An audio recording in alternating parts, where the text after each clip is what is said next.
Good. Okay, great. Yes, we are. Good. Well, welcome to our work session. We have a special person here tonight, and she is our finalist for the town administrator position. And Sue Cobb is going to introduce Lisa. Sure. And Bill, did you first want to just describe the process? Sure, to kind of give us a little bit of framework to work with, given that we've got less than an hour here. The idea is that there'd be an introduction, and then Lisa would be able to come up and introduce herself and talk about her experience and her thoughts on the role, and yeah, have that opportunity. So maybe 20 minutes or so, and then have an opportunity for the board to ask questions and discussion directly between Lisa and the board. And just to mention, we do have trustee Lucrezi on Zoom as well. So let's try not to forget her when we get to the Q&A section. And then with maybe 20 minutes left, break for just kind of informal discussion. Let Lisa, which was great, everybody was up talking, but have the opportunity to maybe meet people that are in attendance tonight and just have informal discussion. And we'll be going with the regular meeting at 7. Great, sounds good. Well, good evening. And on behalf of the Town Administrator Search Committee, I have the great pleasure of this evening of introducing to the board and our community our finalist, Lisa Parnell-Rowe. Right here. Yeah, thank you. And before I fully introduce Lisa, I'd like to acknowledge a legitimate point of concern by some that it's not an ideal situation to have just one finalist. And that is true. And it was also a concern for our search committee. But as we moved through our interviews with her, it became clear that despite the withdrawal of other top candidates, the committee would be remiss in our duties if we didn't move her forward and give the board and the community a chance to meet and consider a candidate that we believe to be very highly qualified. And our collective sense is that Lisa would likely have emerged as a top contender in any pool of applicants. We agreed we could search far and wide and not find someone as qualified as she, and in the meantime, lose the opportunity to hire her if that's ultimately what the board decides is in the best interests of the town. Now down to the moment you've all been waiting for. Lisa visits us tonight from Hastings, Nebraska, a community of 24,000, where she currently serves as Development Services Director. She's also served as a city planner for Woodland Park, Colorado, and as the town administrator, clerk, and treasurer simultaneously for Creighton, Nebraska. In addition to her considerable planning, development, and other local government experience, Lisa has extensive background in contract management, process improvement, and quality assurance. And she holds a master's degree in public administration with a specialization in urban planning and community development, and a bachelor's degrees in political science and criminal justice. And the search committee is in full agreement that Lisa brings a substantial depth and diversity of experience and education that make her an exceptionally well qualified candidate for town administrator. Please meet Lisa Parnell-Rowe.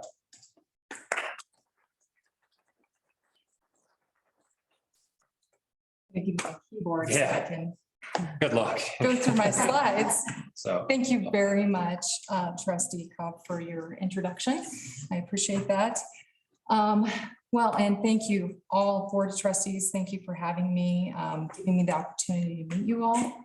And staff, I know I've met some of you and hope to meet everyone and really just get involved in what your goals and everything is. And then the public, and thank you, because I know you've taken time out of your evening to come and learn who I am and get a sense of all that. So I have put together some slides, and the reason really I want to show you that I really do feel pictures are good, just as good as words sometimes. So I think it's always important to show what we need and what we mean, and then also to give all the facts involved. And even though I'm up for the job, I'm approaching this more like I would as a hiring manager. And as a hiring manager or making recommendations for hires to the Board of Trustees as well, one of the responsibilities is to look through a job description. So in essence, that's kind of what I've done is I've looked at your job description and your advertisement for this position. I've scrubbed it for several areas that I think are strengths, things that you're looking for. And I'm going to speak to you about why I think I fill each of those skill sets.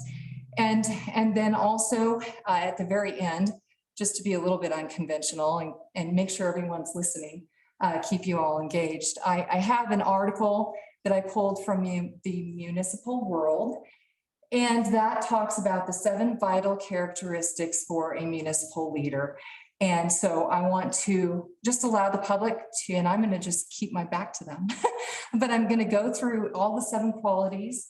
And I just want you to kind of raise your hands whether or not you feel based on what I've covered. I have, in essence, spoke to each of those 7 vital characteristics. And if not, that will give the Board of Trustees a little direction on maybe some additional questions they might want to answer that would be targeted at those things that maybe I didn't quite answer. So a little bit of background. I'm not going to spend a whole lot of time on this because I feel like they've really given you a pretty good picture of my background. They've given you kind of my resume and every position I've held. There are some though that they didn't have because I have a lot of things that I've done. I grew up, one of the probably the important things, that's a picture of me painting on scaffolding, yes. And I don't know if you would see this these days, but I was pretty young. And I grew up in the development world. My dad was a contractor in Hastings, Nebraska, and he was known for quality work. So it's really ingrained in me, development is, and not just development, but quality development, making sure that you have good, solid buildings that are going to last the test of time and where to place those. So it's not surprising that I went into aspiring in the planning field because it's all very interesting to me. My background, they talked about my degrees. I'm not going to really expand upon those, but I've listed my jobs for you all to see. There are some jobs that aren't on there. I worked for Gallup opinion polls for 2.5 years. And I was an interviewer for them. And so engagement is actually one of the first things that I found to be a pretty central theme in your advertisement and in your job description. And engagement is a strength for me, really. Gallup opinion polls taught me that it's important to help people be heard. And when it really comes down to it, your community, they need to be heard so that you have the direction that you need to make the important decisions that are centered around your community and what's best for your community. You can't always meet everyone's need. That's one thing that I've found in public service. We try and shoot for 85%. I shoot for 85%. I don't know about you. The reason that I do that is because sometimes not everyone's going to be happy. You make the best decisions that you can. But organizing, community organizing, that was a skill that was talked about. And bringing the members of the community together to work towards a common interest. In planning, that's what we're all about. And I'm sure that the planning director could chime in on that, but lots of times, yes, we're making zoning decisions and we're looking at the comprehensive plan and other important studies to make sure that we meet the needs. But the other thing is, that if you have dedications of streets, if you have county streets, if you have state involvement, you're pulling in all of those parties and getting the experts to chime in on that process as well. So I'm used to being the central hub. Sally Riley was a huge influence on me. That's actually a picture of us. And that's totally faked, by the way, because she got People's Choice Award as planning director when I was working for her. But we scrubbed plans together. And Sally Riley taught me a lot about building dreams. And that's really what we do in planning and zoning and in development, we build dreams. And I take that responsibility very, very seriously because it's not just a structure that we're building. It's your business dream, it's your home, it's important. And there's some experience that I've listed there for you. about just various projects. Those are really just the tip of the iceberg. I just listed some that were public so that you could see the engagement process that I would have gone under for those plans. Some of the long-term plans, a lot of times we have consultants, but the staff member is really highly involved in making sure that the delivery of that product is appropriate. So we're constantly looking over their shoulder, at least I do, and make sure that they're fulfilling the contract that we put in place with them and steering them in the right direction and giving them lists of resources and people and key stakeholders. It's a lot, and it's very important in the long-term planning process. So that's all engagement. More experience. I'm involved in a lot of boards, groups, organizations, downtown development authorities, business improvement districts, Women's Leaders Association, NPZA, which is Nebraska Planning and Zoning. I was an APA member, and I am no longer an APA member, but I still read a lot of their publications and whatnot. And keep Witham Park beautiful. I'm really big into beautification. I'm trying to bring that to Hastings right now because I think it's so important and vital for a community to be involved in that and be environmentally sensitive. Another important skill set is leadership of town staff. So your town administrator needs to be able to lead a staff and team members. And I want you to know that the way that I view it is that I like to get to know why each person walks through that door. And it's not the same thing for each person. Some people are there for a paycheck. In the public sector, a lot of people are really there because they want to meet people and they want to serve. And there's this sense of wanting to serve their community. But there's also things that they may appreciate and like in life. They're life important things. And sometimes they'll share that. Of course, you can't get pushy, as if they don't want to share, they're not gonna share. But it's nice to know, I've got an electrical inspector. He likes to golf. In high school, he was big in golf and he was very good at it and very well known at it. And if he's worked really, really hard during the week and he's gone overtime and he's got some comp time, he says, Lisa, I really want to go to the golf course before the end of the day. Can I leave 15 minutes early? I've got everything tied up. I've got so-and-so that's looking over it. I'm going to say, yeah, because you know what? That's important to him. So I think it's important for us to understand and learn and know our team and what's important to them.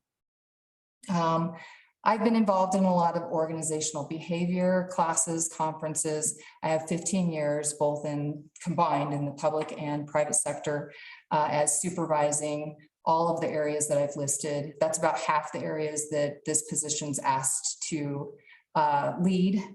And I've actually made that my life goal. I learned pretty early on in public service that it's really important to know the job before you try and tell someone how to do it.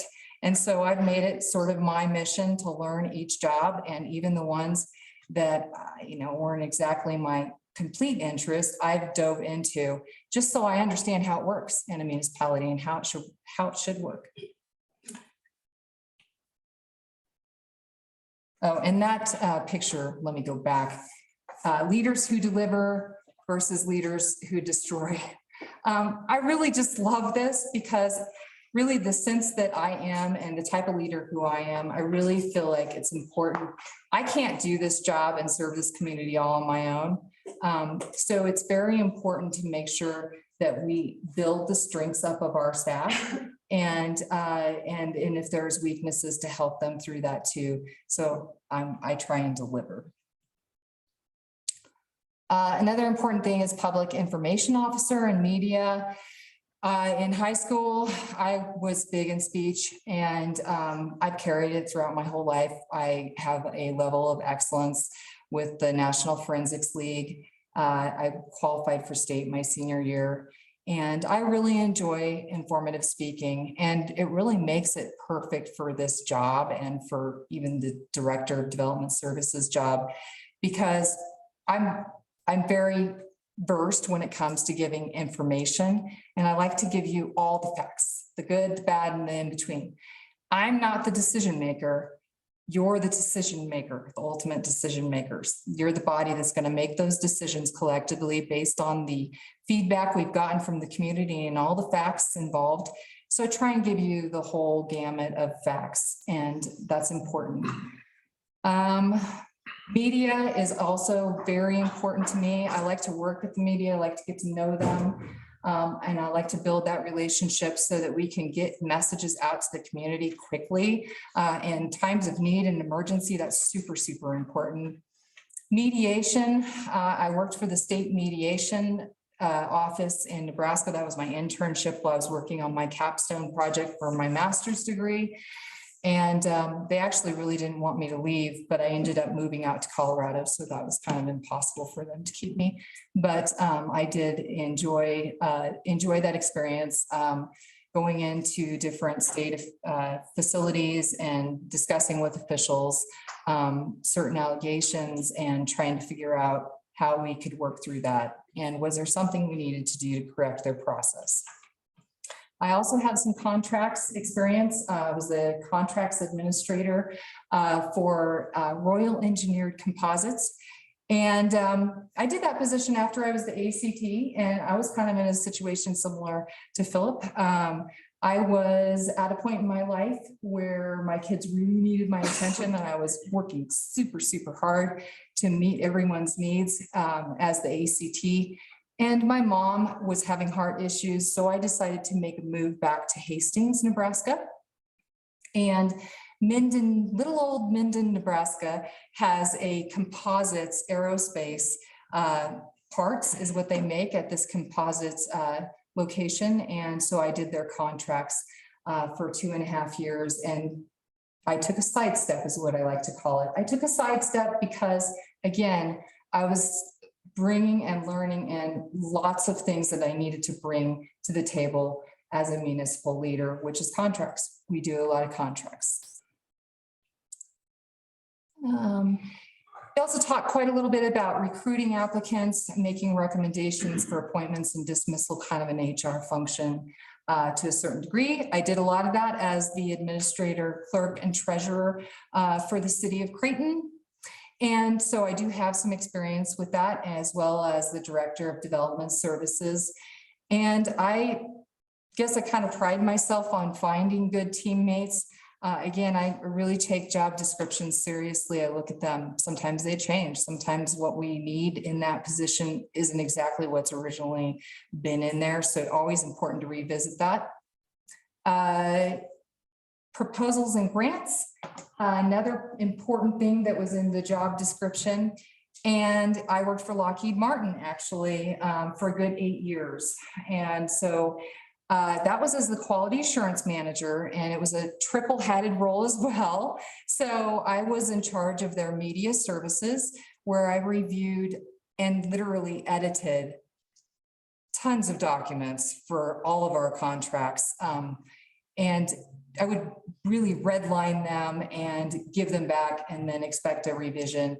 And so I was a sort of a media services editor, and then I was performance manager. So I would track their performance and then report that to the government, because we would have quarterly meetings, and they were award-based contracts where we didn't get the money unless we basically told them how we were performing and what we were rating ourselves. So that was an important aspect. And the other one was proposal administrator. So I looked at over 300 bids in 8 years as their final reviewer. It used to stress my boss out so much because I'd be down to the last, maybe 5-10 minutes.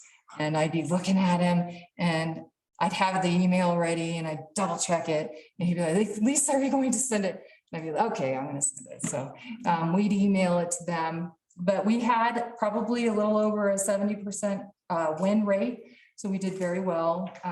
We serviced the N2A2S contract, which was really kind of the new merger from US Stratcom. Before that, I worked in Cheyenne Mountain Air Force Base as well. That was actually during 9/11. And so I did some of the proposals there as well, and then some grant writing for the city of Woodland Park. Lisa, we're running a little bit behind. Okay, You could maybe jump to your qualities, the 7 qualities of. okay, budgets. There's some things that I've done with budgets, agendas, resolutions, ordinances. And then here's my job approach. Really, it's just get to sit down, make meetings with trustees, and really kind of understand your goals, your hot buttons. Also doing some shadowing with departments. And then, pushing into the priorities that you listed in your advertisements and working on those in 3 to 6 months, and then 6 to 12 months, really pushing for those longer term planning projects. And of course, here's just some background. I love Buena Vista. It's been on my bucket list for a long time to end my career in Colorado, and Buena Vista is really high up on that list.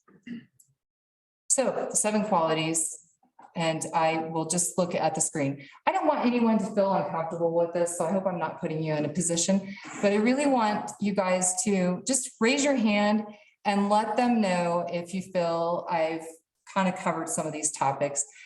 Prepared is the very first one. They're supposed to kind of come on in order, but they aren't doing that. So prepared, if you can let them know, and I'm going to turn this way, that way no one feels uncomfortable. Relationship building. Do you feel that relationship building is something that I've covered? Team player, do you feel like I've covered team player? Again, this is important for the Board of Trustees to know if there's things that I've covered in or haven't, so that they can ask additional questions. Approachable. Approachable is another thing that they say is important. And emotionally mature. You probably don't know this by now because I really only spent half an hour talking to you, but based on what I've given you. And financial acumen, so background in finances. And then critical thinker. Okay, so this is where you guys get to ask me questions. Trustees? Mark? Start. Yeah, one question, Lisa. Just maybe a little more background in your interaction with a board like this, things like that, and experiences with that. How it's a different kind of animal as far as dealing with different personalities and everything. Sure. Well, when I worked for the city of Creighton, actually, when I first started, there was a lot of division within the council. They were called, a city council. And so part of the problem there just was them coming together and developing a bond. So we worked a lot. I worked a lot with them just to try and kind of make them feel like all one body to where they're making decisions. In that position, I was directly involved with them, but I also worked very closely with the city council for the city of Hastings as well. The city of Hastings is right now, they're actually, you've probably seen, looking also for a city administrator. And they've had some things that have been very hard to overcome, I think, but I think that just working with them and understanding what their goals are has been important to me, even as a department head, just so that they will give me glimmers. Usually there's that hierarchy, so they got to go through the acting city administrator to get to me, and we have kind of a protocol how that works. So I don't work directly with them, but I do listen to them. We've had several meetings with them. The Development Services Department has sat down directly with them, and so 4 at a time, so that we weren't in a quorum situation. We can't obviously have you all without calling an official meeting and public noticing it. So we made sure to do that in 2 separate chunks. But we talked to them about our department processes and procedures, and gave them some feedback on how we do things and how we're changing things. Our department at Development Services, historically, going way back, it was 10 people. And in the 90s, they cut it to 4. And they expected the the city administrator of the time to fulfill that department head role. And that went on for 8 years. And so you had a building inspector that, and this is a population of 24,000, okay? You had a building inspector that did code enforcement, building inspections, and all sorts of other things that were planning related. And there were a lot of things that kind of fell through. And so it's been very hard because the developers got used to things being a certain way. We've been working very hard to get us back in line with what the code requires. And there were lots of things that happened with our subdivisions when there wasn't a person looking at it that need to be corrected as we go. So I do a lot of interfacing with the city council to let them know where we stand. Okay, thank you. Devin, do you have questions?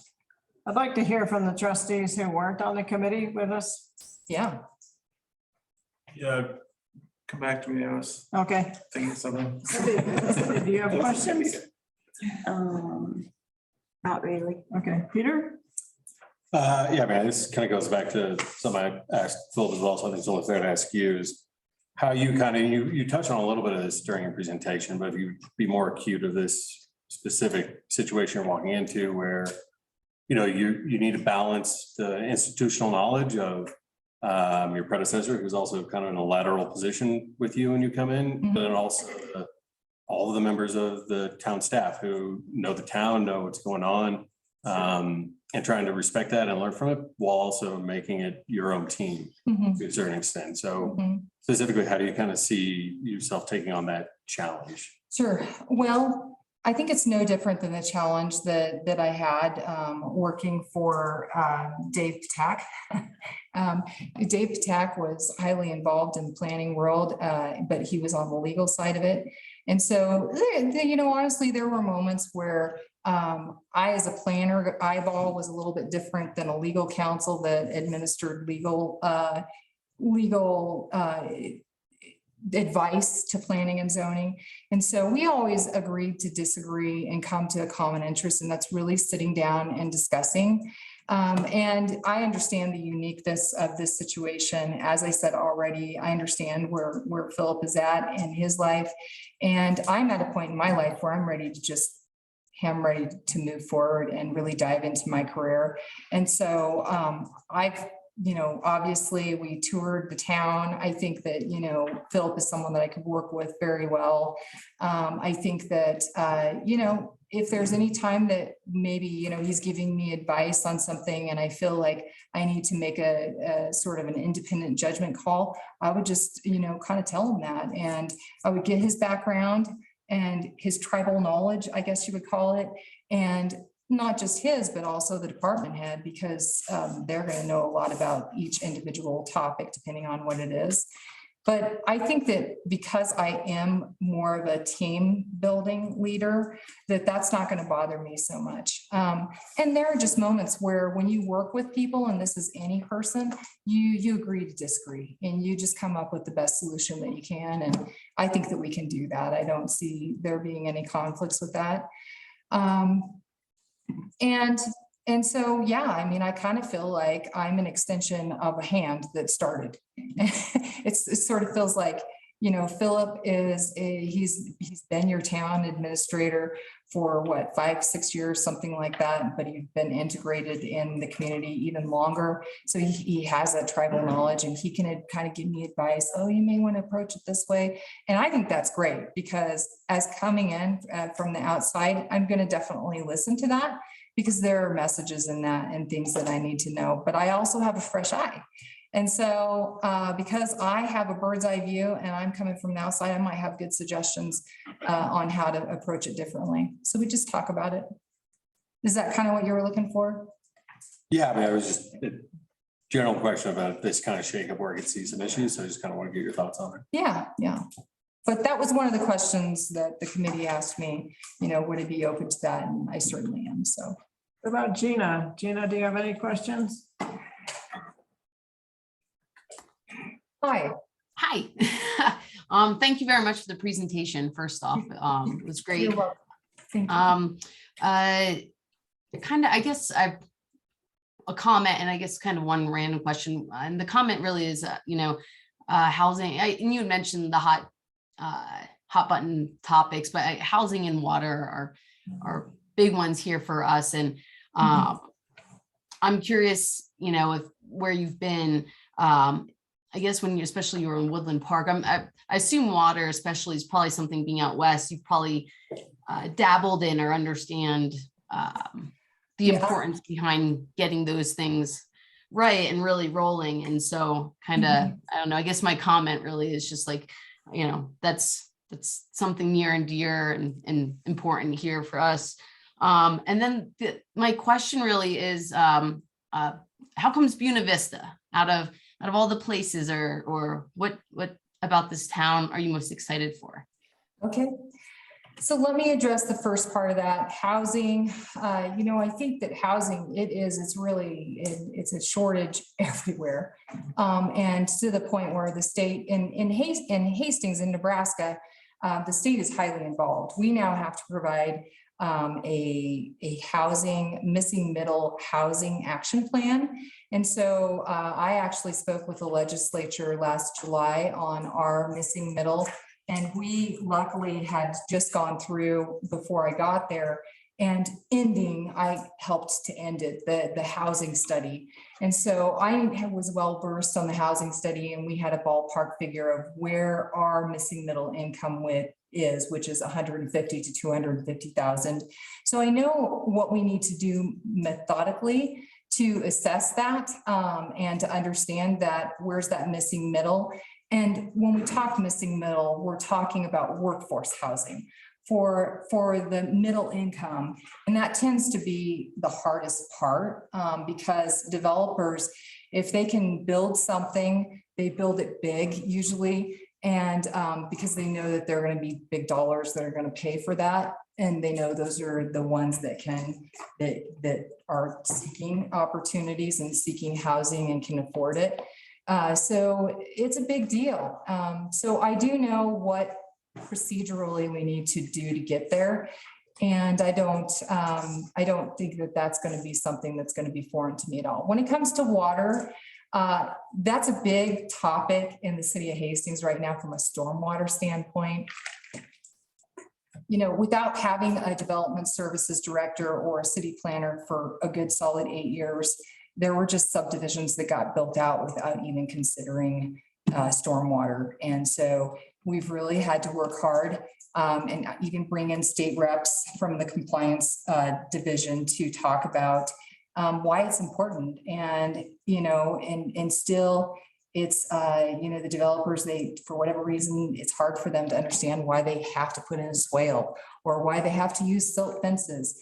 And so changing perception a little bit through education. Education is the one thing that we can do that helps us the most. And so again, going back to media and getting the facts out there. And it's the same thing when you talk about water contracts. It's really, you know, working with the entities to come to a good solid agreement, working through the issues, understanding the baseline issues that are involved in that, and then creating meetings and opportunities and making connections with the various entities that are involved in that, and really coming to an understanding of what we can do to make that better. In Woodland Park, that was a big thing for the city as well. I didn't directly get involved in that a whole lot because that was more the public works area, but it was a big deal. But I do have a lot of contracts background that I think that will come into play here. I understand what we need to do to cover ourselves liability wise. Of course, I always still lean on the attorney when we need to look at anything legal. So that's that. When it comes to why Buena Vista, every year I come up here to vacation, and I think there's probably a lot of people that have moved here because they came here. I don't know, you know, when you come down that pass into that valley, is there not just like an aha moment where it's like, oh, like you hear angels like singing and it's like bright and beautiful and you see all these wonderful mountains? I mean, who doesn't want that? I mean, it's beautiful. And, you know, you really have something special here, you know. I had opportunity to take a lifetime vacation with my daughter before she goes off to college here. We went to Greece, and Greece is beautiful. But while I was out there, I was comparing the mountains that were in Athens to Buena Vista. I was really like, this feels like Buena Vista. It's like kind of like a valley and there's mountains.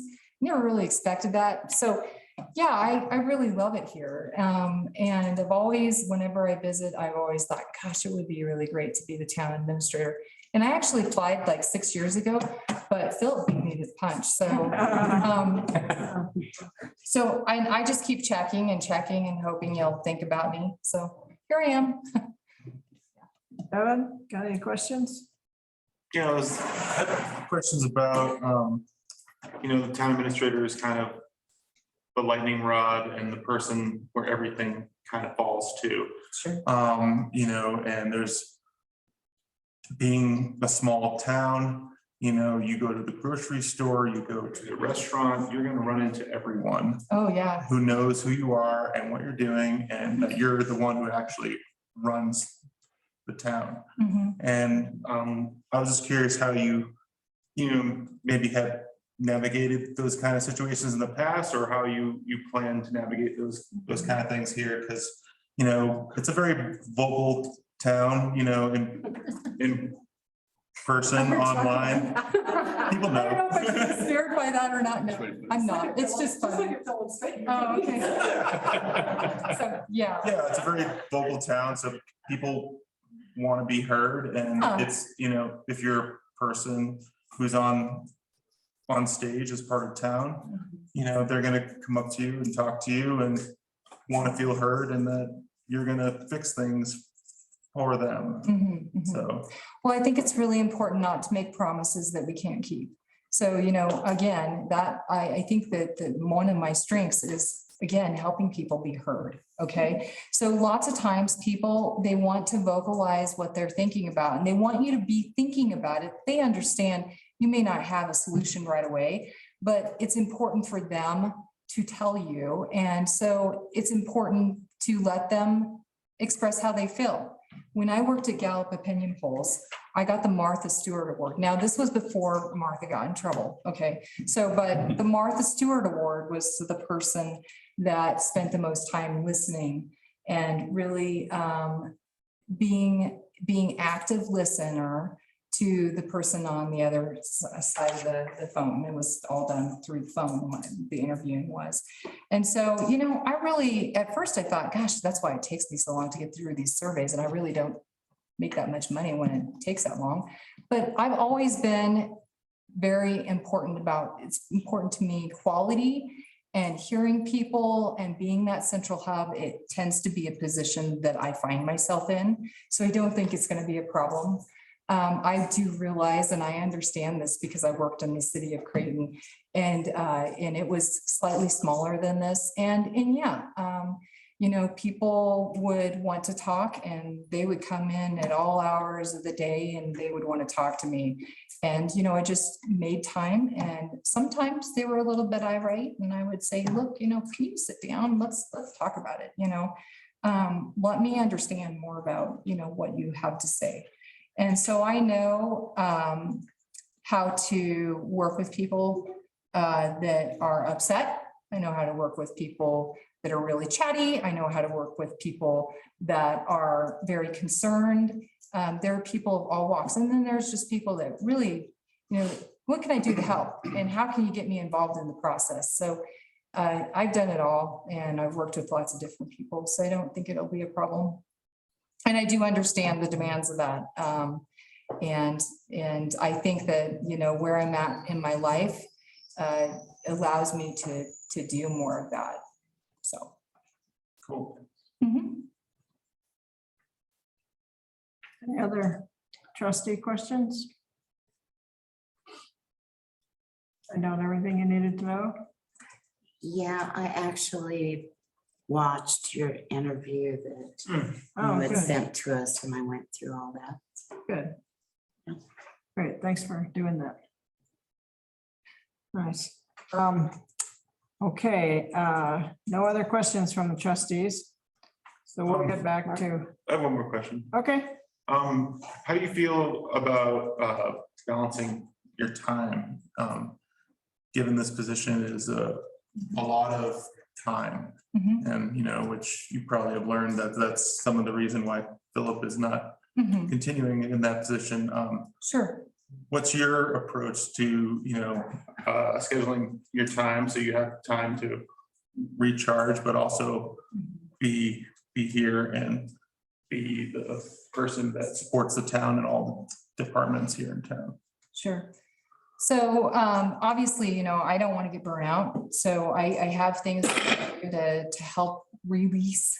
I dance and I actually have my own separate little mission. It's called Life Source Dance. It's online. You could probably even look at it if you wanted to. Where I find it that dance really helps me just balance myself. And I think dance is important for anyone. And I don't care if you know how to dance either. It's really just about, being able to find something that means that you can release that energy into, and that's kind of what I do with it.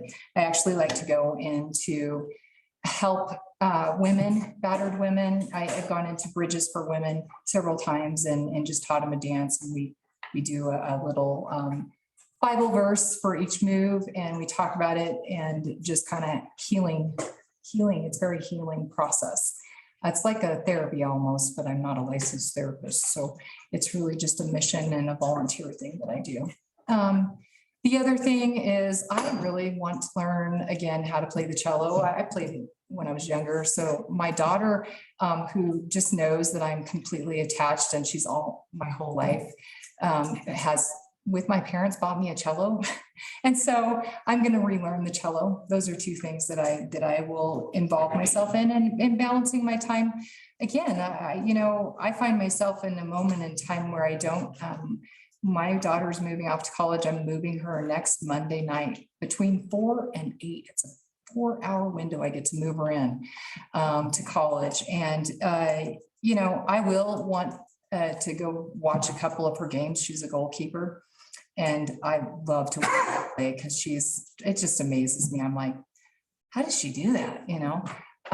But that's about it. I mean, those are the things that I do. And the rest of the time is work. I really want to dive into work. I've been wanting to do this for a long time, and I've been putting all the pieces together throughout my whole career. Again, treasurer here, contracts here, all these things so that I could get to this point. So I'm ready to do this thing. So my commitment will be there, but I will make sure that if I need some sanity time, I take that time. And how do I plan for that? I mean, obviously we have weekends. So I understand that weekends, sometimes there's events and things that we need to do, but for the most part, I'm not going to have a lot of demands other than a dog. So I might have to go home and let her out and give her some attention. So any other questions? I was just wondering for tonight, do we need to allow some time for the Yeah. community to visit? Yeah. So Yeah, we have about 13 minutes before our so meeting. I think that's important to be part of this tonight. Yeah, I think that we should do that. Thank you very much. Thank you, Lisa. You're welcome. And like I said, if you want to share my slides, go ahead.